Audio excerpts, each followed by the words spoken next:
انت نظر هذه العيون، انت الهنا ونفح الشهد، ضمني القلب الحنون ولملمي فيني السعد.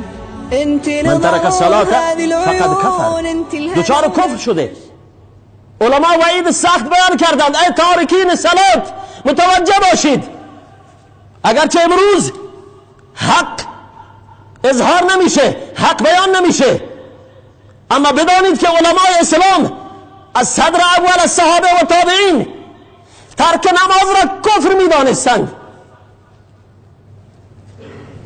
فتوای علمای اعظام اسلام هست بر کسی که تارک الصلات هست نکاحش بسته نمیشه، عقدش بسته نمیشه، اگر بمیرد نماز بر او نیست، در مقبره مسلمین دفن نشه.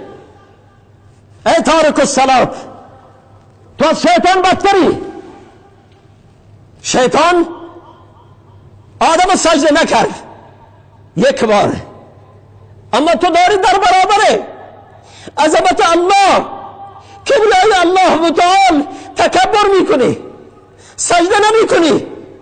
این رسوایی در قیامت آشکار میشه، روزی که الله متعال یوم یکشف عن ساق و یدعون الی السجود فلا یستطیعون، روزی که الله متعال ساق بلا کیفش را ظاهر میکند برای اهل محشر و یدعون الی السجود و انسان ها ندا داده میشن بسوی سجده الله متعال، همه سجده میکنند، اما اون کسانی که در دنیا الله رو سجده نکردند فلا یستطیعون، نمیتوانند الله رو سجده بکنند، به این ذلت به این رسوایی گرفتار میشند.